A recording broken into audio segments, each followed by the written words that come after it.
एक घर में किसी न किसी बात को लेकर लड़ाई झगड़ा हो जाया करते थे। उनके यहाँ पर लड़ाई झगड़ा करने के लिए कोई वजह नहीं होती थी।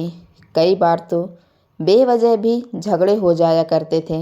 एक दिन पति और पत्नी में कुछ इस कदर झगड़ा बन जाता है कि पति ने अपनी पत्नी का कत्ल कर दिया। कत्ल करने के बाद उसकी लाश को एक सूटकेस में पैक कर दिया। पैक करने के बाद अब वो घर से निकल जाता है उसकी लाश को ठिकाने लगाने के लिए। लेकिन जैसे ही उसने उस सूटकेस को पकड़ा और पकड़ने के बाद जब उठाने की कोशिश की तो उसका हैंडल टूट जाता है। हैंडल टूटते ही वो परेशान हो जाता है। वो सोचता है कि यह अब सूटकेस कहीं जाएगा नहीं और दूसरा सूटकेस मिलने में वक्त लग जाएगा, इसलिए यहाँ से निकलने में, यहाँ से भागने में ही भलाई है। हालांकि उससे पहले वो उस कमरे की साफ़ सफाई करता है और साफ़ सफाई करने के बाद उसको एक अच्छा खासा वक्त मिलता है और वक्त मिलने के बाद वो वहाँ से लगभग 700 किलोमीटर दूर पहुँचा था। और दूर पहुँचने के बाद उसको ख्याल आता है कि जो लाश है, अगर घर वालों को, परिवार वालों को, पुलिस वालों को या आसपास के लोगों को 7-8 दिन के बाद या 10 दिन के बाद मिलेगी तो लाश पूरी तरह से ख़राब हो जाएगी, सड़ जाएगी। तू तेरी बीवी थी, इसलिए तू परिवार वालों को सूचना दे दे, उन्हें खबर दे दे ताकि उसका अंतिम संस्कार कर सके। फिर वह सूचना देता है, खबर देता है और बताता है कि देखो, अंतिम संस्कार कर देना मैं इसलिए वक्त पर पहले ही बता रहा हूँ, कहीं बॉडी ख़राब ना हो जाए। लोगों ने जब इस कहानी के बारे में सुना तो लोगों को यकीन नहीं हो रहा था। पहले तो उसने एक ऐसा रिश्ता बनाया जिसको उसे बनाना ही नहीं चाहिए था, और रिश्ता बनाने के बाद उस रिश्ते को ज़्यादा दिन तक चला नहीं पाते हैं, निभा नहीं पाते हैं और कत्ल कर बैठते हैं। और इस कत्ल की गूंज पूरे हिंदुस्तान भर में फैल जाती है। और एक पति ने अपनी पत्नी की हत्या करने के बाद उसकी लाश को एक सूटकेस में पैक कर दिया था। नमस्कार, स्वागत है आज की इस सच्ची घटना में। आज की सच्ची घटना मैं आपको सुनाने जा रही हूँ। यह सच्ची घटना है कर्नाटक की राजधानी बेंगलुरु का। एक इलाका है, एक थाना है जिसका नाम है हुलीमाबू। और हुलीमाबू पुलिस कंट्रोल रूम से थाने में पहुंचता है फ़ोन कि आपके ही इस इलाके में डोडा कंबन हल्ली एक जगह लगती है, वहां पर एक फ्लैट है, फ्लैट के अंदर एक लाश है, आपको जाकर देखना चाहिए। जैसे ही हुलीमाबू पुलिस स्टेशन को सूचना मिलती है, पुलिस बल वहां मौके पर पहुंचता है और देखते क्या है कि जो फ्लैट है, फ्लैट का बाहर से ताला लगा हुआ था। मकान मालिक को बुलवाया जाता है। मकान मालिक से कहा जाता है कि इसकी चाबी हो तो ठीक है, नहीं हो तो हम ताला तोड़ने के लिए मजबूर होना पड़ेगा। जैसे पुलिस वाले उस घर के अंदर एंट्री करते हैं, उस कमरे में प्रवेश करते हैं, जो भी उनके बीच में बाधा बन रही थी, चाहे वो ताला हो या दरवाज़ा हो, उन्हें रास्ते से हटाते हुए जब पुलिस वाले अंदर प्रवेश कर रहे थे तो घर को देखकर ही लग ही नहीं रहा था कि जैसे यहाँ पर किसी का कोई कत्ल हुआ हो। पुलिस वालों को लगता है कि शायद झूठी सूचना है, पुलिस वालों को गुमराह करने के लिए एक कहानी रची गई है। लेकिन पुलिस ने पूरे घर को जो बारीकी से तलाश किया, उसकी वीडियोग्राफी कराई तो पुलिस के कुछ अधिकारी पहुंच जाते हैं। बात करते करते बाथरूम के अंदर, जैसे ही बाथरूम के अंदर पुलिस वाले पहुंचते हैं तो वहां पुलिस वालों को एक सूटकेस रखा मिल जाता है। उस सूटकेस को देखकर उन्होंने सहज ही अंदाज़ा लगा लिया कि हो ना हो लाश इसके अंदर है, लेकिन उसका जो हैंडल था उस सूटकेस का वो टूटा हुआ था। अब ऐसी स्थिति में उस सूटकेस को खुलवाया जाता है। खुलवाने के बाद पता चलता है कि वाकई उसमें एक लाश है, और लाश थी 32 साल की एक लड़की जिसका नाम होता है गौरी अनिल सांवरेकर। गौरी अनिल सांवरेकर ने मास मीडिया एवं कम्युनिकेशन के अंदर ग्रेजुएट की थी वो, और यहाँ बेंगलुरु में रह रही थी। वैसे रहने वाली तो महाराष्ट्र की होती है, उसकी हिस्ट्री खंगाली जाती है, कौन है, कहाँ से है, कैसे है और इसकी लाश यहाँ कैसे पहुँची है। एक तरफ तो पुलिस ने उसकी जो लाश थी उसको पोस्टमार्टम के लिए भेजा, और पोस्टमार्टम से पता चलता है कि 2 चाकू तो उसकी गर्दन पर मारे गए थे और साथ ही 1 चाकू उसके पेट पर मारा गया था। और जब इसकी हत्या कर देता है तो हत्या करने के बाद लाश को सूटकेस के अंदर पैक कर देता है। डॉक्टरों ने रिपोर्ट आने के बाद बताया कि दरअसल यह जो महिला है कई घंटों तक सूटकेस के अंदर पैक रहने के बावजूद भी जिंदा थी। अगर सही वक्त पर सूचना मिल जाती तो शायद इसकी जान बचाई जा सकती थी, लेकिन अब पुलिस ने जहाँ से सूचना मिली थी वहाँ से इस तरह से चैन बनाना शुरू किया और चैन बनाते बनाते पुलिस ने उस नंबर को तलाश किया जहाँ से सबसे पहले सूचना लीक होती है। दरअसल उस व्यक्ति का नाम पता पुलिस ने ढूंढने की कोशिश की, उसका सीडीआर, उसका मोबाइल नंबर सर्विलांस पे लगाया गया और सर्विलांस पे पुलिस नंबर लगा ही रही थी। इसी बीच में यहाँ से यानी कि बेंगलुरु से लगभग 734 किलोमीटर दूर एक महाराष्ट्र प्रदेश का एक जिला है सतारा। सतारा का ही एक इलाका है सिरवाल। होंडा सिटी कार के अंदर एक व्यक्ति बेहोशी जैसी हालत में था। ना तो कोई कार मूवमेंट कर रही थी, लेकिन कार ऐसी जगह पर आकर खड़ी हो जाती है जिससे लोगों को आने जाने में दिक्कत हो रही थी। तभी स्थानीय पुलिस को सूचना दी जाती है कि एक होंडा सिटी कार है, इसमें कोई मूवमेंट नहीं हो रहा है, व्यक्ति आकर बैठा हुआ है, आवाज़ लगाते हैं तो वो सुन ही नहीं रहा है। पुलिस ने अब दरवाज़ा खुलवाया और उसमें पता चलता है कि राकेश खेड़कर नाम का एक व्यक्ति है जिसकी उम्र लगभग 36 साल के आसपास है। उसे तत्काल प्रभाव से नज़दीकी हॉस्पिटल लेके जाते हैं और उस व्यक्ति का इलाज शुरू होता है। डॉक्टर लोग कहते हैं कि इसने फिनाइल जैसी कोई जहरीला पदार्थ पी लिया है जिसकी वजह से इसकी तबीयत बिगड़ रही है, ख़राब है।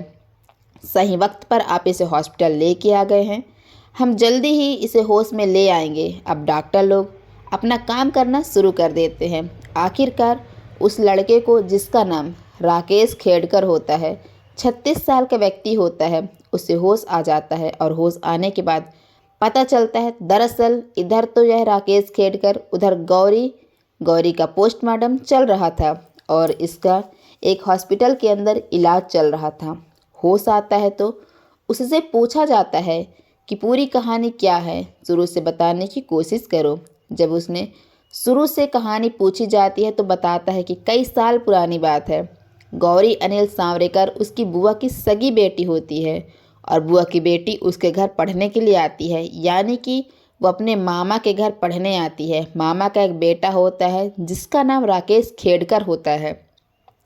ये दोनों एक दूसरे के साथ इतना खुश रहते थे, उनकी हर बातें एक दूसरे को पसंद आया करती थी और पसंद आते आते बातों को कब उन दोनों को एक दूसरे को वो पसंद करने लगते हैं। दोस्ती, प्यार, ये सब इनमें ऐसे रहने लगता है और घर में रहते ही ये लगभग 4 साल तक एक दूसरे के साथ लिव इन रिलेशनशिप में रहते हैं। घर वालों को तो मालूम था कि दोनों भाई बहन हैं, एक मामी का एक फूफी का, और ये दोनों एक दूसरे के साथ ऐसे रहते थे जैसे पति और पत्नी रहते हैं।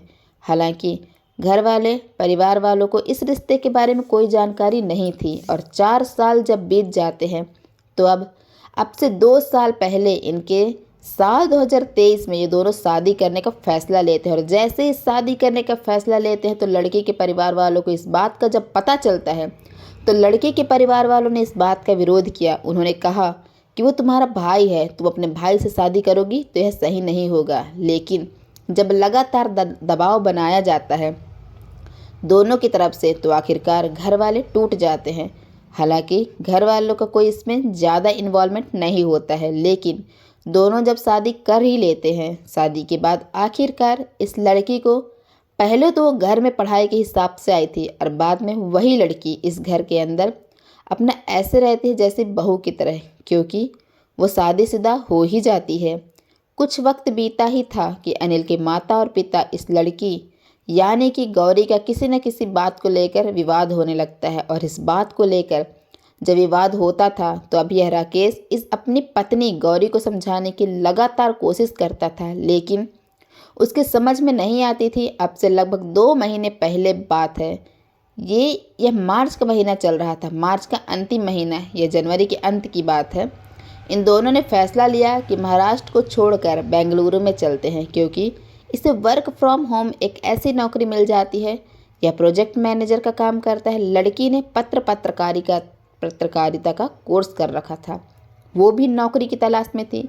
उसने सोचा कि क्यों ना मैं बेंगलुरु में नौकरी कर लूँगी, लेकिन उसे नौकरी नहीं लग रही थी और ये दोनों जब साथ साथ रहने लगते हैं तो किसी न किसी बात की चिकचिकबाजी होती थी, झगड़ा रहता था, कलेश रहता था। इतना कलेश होने लगता है कि ये एक दूसरे से किसी न किसी बात को लेकर, बिना किसी बात को लेकर भी झगड़ा करना शुरू कर देते हैं।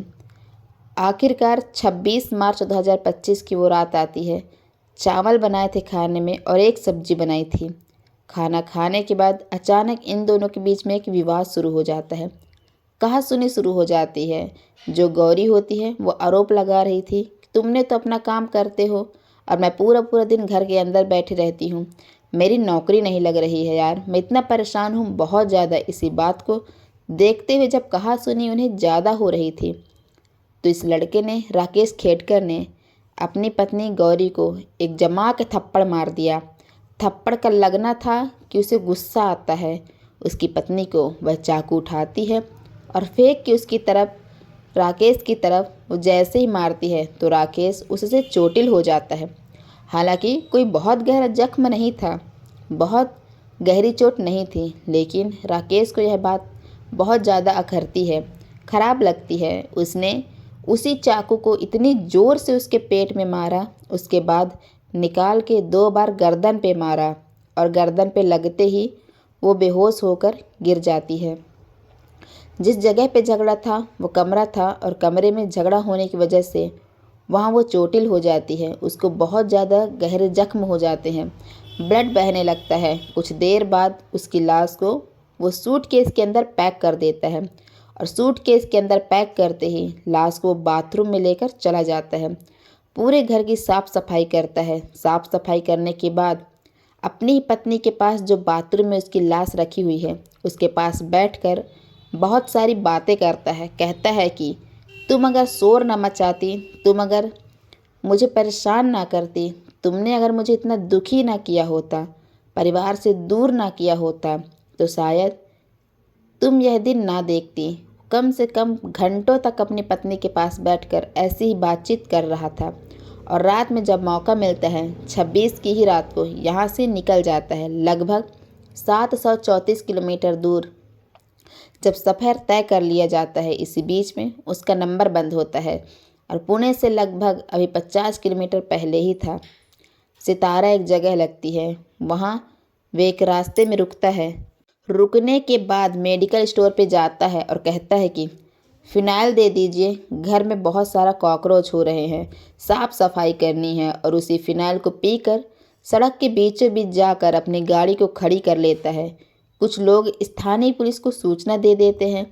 एक तरफ इसने ही अपने घर वालों को, यानी कि माता पिता को, साथ ही इस लड़की के भाई को और जहाँ यह रहता था वहीं पड़ोस में सूचना देते हैं कि इस तरह से एक लाश रखी हुई है, आप जाकर उस लाश को उठवा लीजिए और इसका अंतिम संस्कार करवा देना ताकि यह लाश सड़े ना, खराब ना हो और जितनी जल्दी हो सके इस पर कार्रवाई करना। बस पुलिस को भी यह सूचना दी जाती है कि वह हत्या करके चला गया है।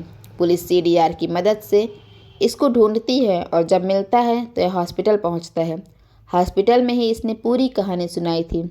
इस कहानी को सुनने के बाद लोगों को बड़ी हैरानी हो रही थी कि पहले तो यह भाई बहन थे, भाई बहन में प्यार हो जाता है, प्यार होने के बाद शादी कर लेते हैं, शादी के बाद वह दोनों एक दूसरे से इतनी नफरत कर बैठते हैं कि कत्ल कर बैठते हैं। यह कैसा प्यार था, यह कैसा रिश्ता था दोस्त। इस पूरे घटनाक्रम को सुनाने का उद्देश्य भी किसी को परेशान करना नहीं है, किसी का दिल दुखाना नहीं है। जो कातिल है उसको गिरफ्तार करके जेल भेज दिया गया है और जो मृतक है उसका अंतिम संस्कार बेंगलुरु के अंदर कर दिया गया है। लेकिन उसे अब इस घटना के बाद पछतावा हो रहा है और पछतावा होने से अब कोई फ़ायदा भी नहीं है, क्योंकि अब ज़िंदगी बहुत आगे बढ़ चुकी है। वापस लौट कर कोई अगर चला जाता है तो लौट कर वो आता नहीं है। अपना ख्याल रखें, सुरक्षित रहें। जय हिंद, जय भारत। वीडियो को लाइक करना ना भूलिएगा।